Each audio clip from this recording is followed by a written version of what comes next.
Dans cette vidéo, je vais vous présenter le fonctionnement de la vue 3D. Alors la vue 3D, c'est la vue principale qu'on utilise dans Blender, puisque c'est là qu'on voit toutes les représentations en 3D des objets. Alors sauf si vous venez sur Blender pour faire du montage ou des effets spéciaux, mais voilà, bref, c'est la vue principale. Alors, pourquoi 3D? Ça peut paraître bête, mais c'est pour 3 dimensions, puisque dans un logiciel en 3 dimensions, on a une représentation sur 3 axes. L'axe X horizontal, l'axe Y vertical et l'axe Z de profondeur. Ou on peut dire Y profondeur et Z vertical, ça dépend comment on se base.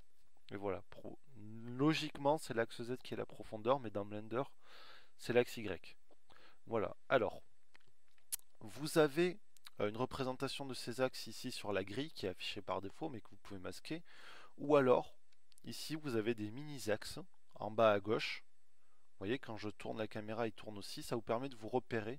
Genre, si on tourne dans tous les sens, eh bien, on peut savoir si on n'est pas la tête à l'envers ou pas. Voilà, désolé, j'en ai fait vomir certains. Je vais éviter de le refaire. Alors, ces mini-axes, juste rapidement, vous pouvez, dans les préférences utilisateurs et dans... où est-ce que c'est dans l'onglet Interface, vous pouvez l'afficher ou le masquer, ou bien l'agrandir, voilà, pour le voir un petit peu mieux. Voilà. Donc, on va voir maintenant comment on se déplace dans cette vue 3D, puisque c'est pas forcément évident quand on commence à utiliser Blender. Alors il y a plusieurs solutions pour se déplacer. Il y a la souris, le clavier, ou le menu, ou bien combinaison souris-clavier, mais le plus simple pour l'instant ça reste quand même la souris. Alors, hop, petite faute ici. Vous avez là sur la droite de l'écran, je vous ai ouvert un document de texte avec les différents raccourcis dont je vais parler au fur et à mesure. Voilà, ça peut être plus simple pour vous y repérer. Ou si vous voulez revoir cette vidéo, juste faire pause et vous aurez les raccourcis clavier qui sont affichés ici. Alors, pour manipuler la vue 3D, le plus simple évidemment c'est d'avoir une souris avec 3 boutons, donc une molette avec le bouton du milieu cliquable, puisque voilà, c'est celui qu'on va utiliser le plus pour naviguer. Alors il y a 3 types de mouvements, le panoramique, le travelling et le zoom. Pour le panoramique, il suffit d'appuyer sur le clic du milieu et vous tournez autour de l'objet sélectionné ou si vous n'avez pas d'objet sélectionné, voilà, autour de la position initiale de la caméra. Vous avez ensuite le travelling latéral et horizontal. Donc pour ça, il vous faut appuyer sur la touche Maj et le clic du milieu de la souris. Vous voyez là, je me déplace de haut en bas, de droite à gauche. Et ensuite, vous avez le zoom ou le travelling avant ou arrière. C'est plus un travelling avant ou un travelling arrière qu'un zoom d'ailleurs. Voilà, qui se fait avec la touche contrôle et le clic du milieu, ou simplement avec la molette de la souris. Voilà. Donc ça, c'est les 3 déplacements de base à la souris. Ensuite, vous avez un menu qui s'appelle le menu View, qui est ici. Donc le menu View, il propose plusieurs choses. Donc on a déjà vu dans la vidéo précédente comment passer en plein écran. Vous avez ici des options pour tout voir, pour voir le truc sectionné, mais on va y revenir dessus. Ce qui est intéressant, c'est que vous avez toutes les fonctions avec les raccourcis clavier qui sont juste à côté. Donc si jamais vous oubliez un raccourci clavier, c'est pratique. Donc les mouvements que je viens de faire, on peut les refaire directement à partir du menu, mais voilà, c'est peut-être un peu long et absolument pas pratique, n'est-ce pas? Hop, ah, voilà, c'est pas pratique du tout. Ensuite, vous avez le clavier, enfin le pavé numérique. Ça aussi, c'est important pour travailler dans Blender. C'est quand même plus pratique d'avoir un clavier avec le pavé numérique. Sinon, je vous ai montré dans une vidéo précédente, dans les préférences utilisateurs, que vous pouvez émuler un pavé numérique, mais au vu de la disposition des touches, c'est quand même plus simple d'en avoir un. Donc c'est ici, là, Emulate Numpad. Voilà. Alors, avec le pavé numérique, vous avez 4 flèches au bas gauche droite qui sont sur les touches 8, 6, 2 et 4. Et avec ces flèches, vous pouvez tourner. Voilà, dans le sens que vous voulez. Hop.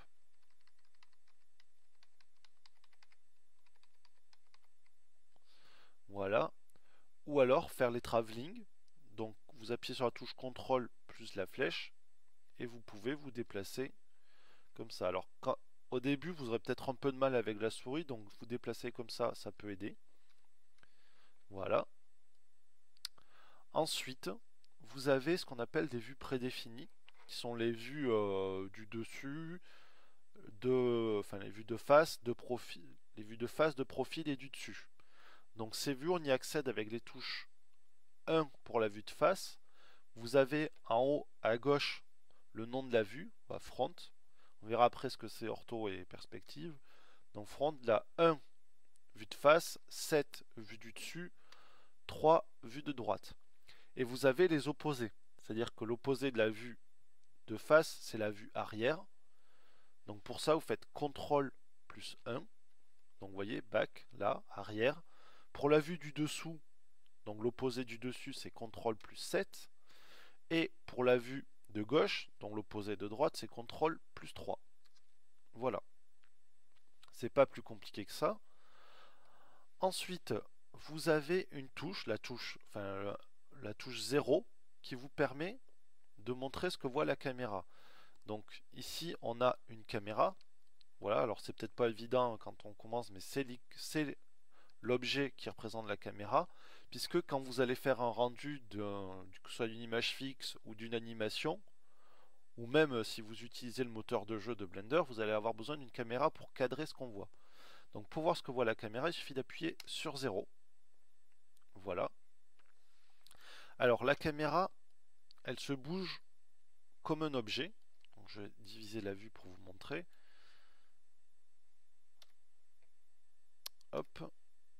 Donc là, vous voyez ma vue 3D. Là, on va voir ce que voit la caméra et on peut bouger l'objet pour cadrer. Alors, c'est peut-être pas très pratique, sauf si vous voulez faire un cadrage de précision. Sinon, on peut utiliser les mêmes mouvements de la souris que pour la vue 3D, sauf que là, vous voyez, je suis en vue caméra, et puis dès que je bouge, j'en sors. En fait, il y a une option donc, qui est dans le panneau latéral droit, qui s'appelle Lock Camera to View. Et là, quand on a fait ça, vous voyez qu'il y a des petits pointillés rouges qui apparaissent autour de la caméra, et on peut tourner et donc cadrer avec les mêmes raccourcis que pour manipuler la vue 3D. Donc c'est plutôt utile. Ensuite, toujours dans le pavé numérique, on a les touches plus et moins. Voilà, qui vous permettent d'aller en avant ou en arrière. La touche point qui vous permet, quand vous avez un objet sélectionné, de vous centrer dessus. Hop, voilà. Et ensuite, une autre touche qui n'est pas sur le pavé numérique, mais qui est très utile, c'est la touche Home. Alors la touche Home, c'est cette flèche qui est en diagonale, qui pointe vers en haut à gauche, qui est à côté des touches Insert, Supre, Fin et des flèches de défilement, et donc qui vous permet de cadrer l'ensemble des objets. Donc voilà pour les raccourcis clavier. Ensuite, je vais vous parler des panneaux latéraux. Donc il y en a deux, un à droite, un à gauche.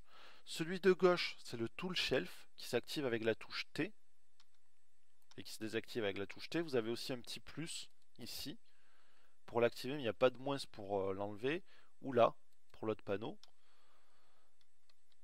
Voilà, donc T et N, ou sinon vous pouvez les activer à partir du menu View. Donc le panneau Tool Shelf, il comprend tous les outils dont on a besoin pour trafiquer nos objets.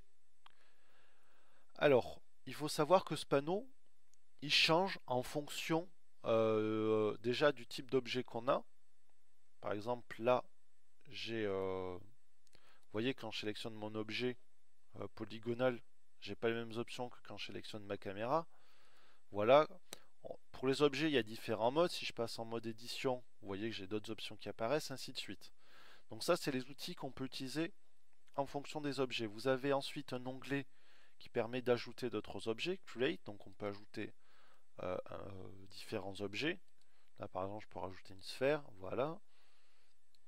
Vous avez l'outil Relation, donc qui permet de créer des liens de parenté ou de grouper des objets. L'onglet Animation, donc qui sert comme son nom l'indique à l'animation. Physique, c'est pareil si vous voulez faire de la simulation physique. Et Grease Pencil qui est un outil d'annotation de pinceau. Voilà, par exemple si je veux prendre des notes, Pourquoi ça n'écrit pas? Je sais pas.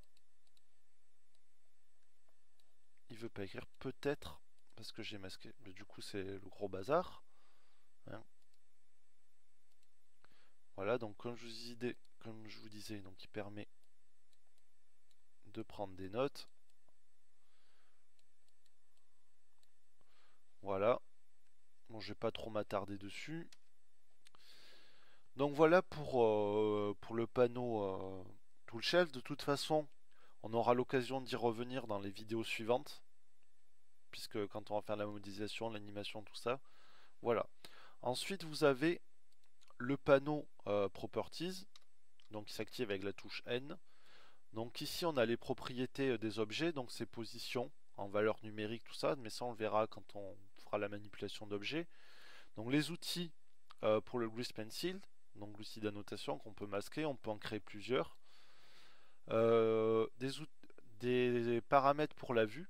Donc lens c'est la lentille, donc on peut, là on est en 35 mm, donc c'est l'angle de base on va dire pour les caméras, mais on peut changer, vous voyez, si vous voulez avoir une vue hyper déformée, genre fish eye, ou alors au contraire hyper aplatie. Voilà, donc là je vais revenir à 35. Vous pouvez choisir de vous bloquer sur un objet. Là si je me bloque sur la sphère, voilà, donc on est à la place de la sphère, donc c'est pas hyper pratique. Voilà l'option Lock Camera to View qu'on a vu tout à l'heure. Bon, je vais pas faire tous les paramètres un par un parce que ce serait très long. Juste là, la position du curseur 3D. Le curseur 3D, c'est ce petit réticule là qu'on voit qui se déplace quand on appuie sur le clic gauche et qui va probablement vous énerver, mais on va voir qu'il est très utile. Voilà, j'ai recentré. Donc les outils d'affichage, donc ce qu'on affiche dans la vue 3D, là par exemple, Only Render, ça va n'afficher que ce qui va être au rendu final, vu que la caméra, c'est un objet de mise en scène, il n'apparaît pas sur le rendu, donc c'est sur Only Render, on ne voit pas, ni la grille en dessous, ainsi. Donc tout ça, vous allez le tester par vous-même. Juste l'option Toggle Quad View qui est très pratique, donc qui permet de diviser l'écran en 4, hop, et donc d'avoir une vue de haut, de face, de profil et la vue utilisateur qui est libre. Donc voilà, sachant que ça vous pouvez le faire manuellement aussi, hein. Si on veut diviser notre vue en 4 ou même en 3, là comme on veut. Là si je veux avoir la vue de face, la vue du dessous, puis la vue de face, et puis avoir une vue de perspective par exemple, là c'est vous après qui vous mettez votre interface comme vous en avez envie. Voilà, l'option, le panneau shading, donc qui vous permet de gérer comment gérer l'ombrage sur la scène, sachant qu'il y a d'autres options qu'on va voir un peu plus tard. Voilà, par exemple l'option Madcap qui est très pratique quand on fait de la sculpture pour bien voir les formes. Voilà, sachant que ça c'est juste un aperçu hein, pour l'affichage et que le rendu ne sera pas comme ça. Voilà les options de motion tracking pour afficher des images de fond. Et là l'option Screencast Keys, ne vous inquiétez pas si vous l'avez pas, c'est juste un plugin qui me permet d'afficher les boutons sur lesquels je clique. Là vous voyez à gauche sur ce petit schéma de souris, ou les touches sur lesquelles j'appuie. Voilà. Donc voilà pour ces deux panneaux. Alors justement, donc je vous parlais des ombrages.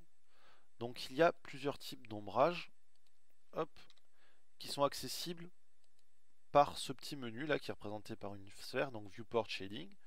Et donc du bas vers le haut, on va de l'affichage le plus simple à l'affichage le plus complexe. Donc si je prends Bounding Box, vous voyez ça n'affiche que des boîtes qui englobent les objets. Voilà, donc ça permet quand on a beaucoup d'objets et que l'ordinateur commence à ralentir, de gagner un peu de mémoire et de se déplacer de manière plus fluide. Bon évidemment c'est pas très pratique parce qu'on voit pas les objets, mais on a au moins leur position. Ensuite vous avez la vue en fil de fer, donc où tout est transparent et où on voit juste le maillage des objets.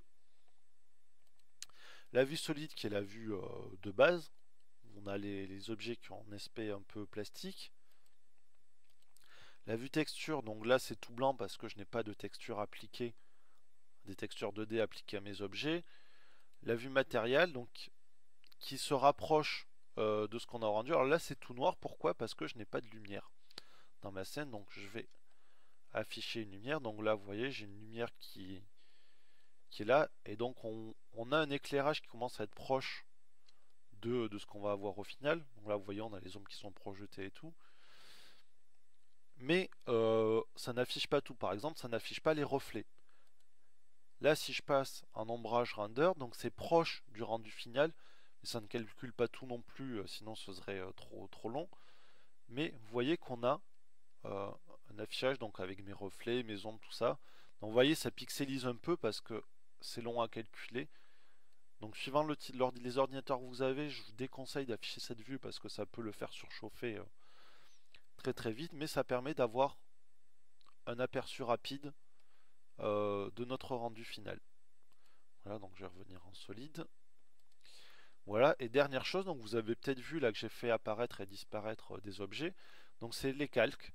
Dans Blender, on a une vingtaine, enfin on n'a pas une vingtaine, on a 20 calques. Donc ce sont des calques sur lesquels on peut répartir des objets.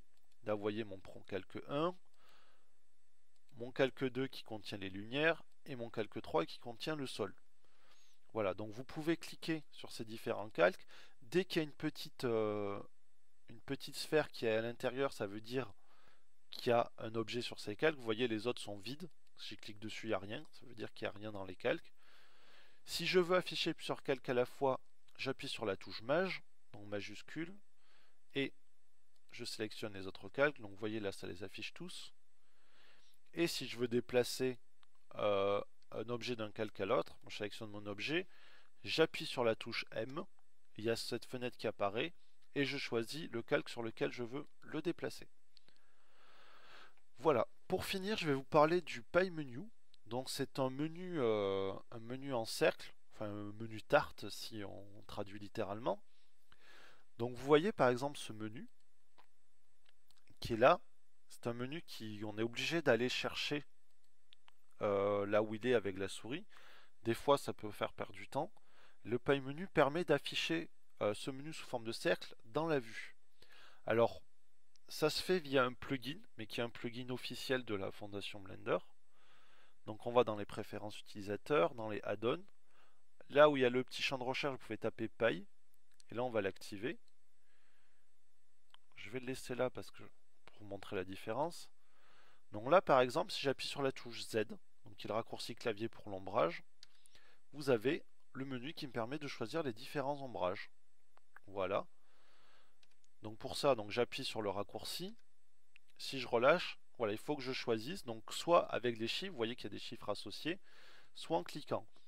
Mais à l'usage, il y a une autre manière de faire, c'est garder le raccourci clavier enfoncé. Donc là, j'appuie sur Z, je ne vais pas le lâcher. Et je vais diriger ma souris vers là où je veux avoir ma sélection. Donc là, je vais par exemple vers Rendered. Oups. Je crois que j'ai tout perdu parce que j'ai changé de calque. Voilà. Voilà. Évidemment, c'est tout noir parce qu'il n'y a pas de lumière. Donc vous allez vers là où vous voulez. Donc là, je vais vers texture, vers solide. Donc au fur et à mesure, si vous apprenez, vous apprendrez les positions de ces options. Et ça ira hyper vite. Là, par exemple, si je veux repasser en mode solide, bam, j'ai même pas besoin d'attendre de lire, je sais où c'est. Ainsi de suite. Voilà. Donc maintenant, c'est le Pie Menu remplace des raccourcis clavier qu'il y avait avant. Donc si par exemple vous êtes un ancien utilisateur de Blender, vous savez que quand on appuie sur la touche Z, donc la touche que j'utilisais, on passe du mode fil de fer au mode solide. Pour le mode objet, là, vous avez plusieurs modes d'objet. C'est la touche Tab pour passer du mode objet au mode édition. Sauf que si j'active le Pie Menu, la touche Tab va maintenant activer, vous voyez, ce menu là. Donc après c'est vraiment un choix, c'est suivant comment vous préférez vous servir de Blender. C'est vrai que le Pie Menu est très pratique, mais voilà, donc c'est vraiment une question de préférence. Donc voilà, cette vidéo est finie, j'espère que c'était assez clair.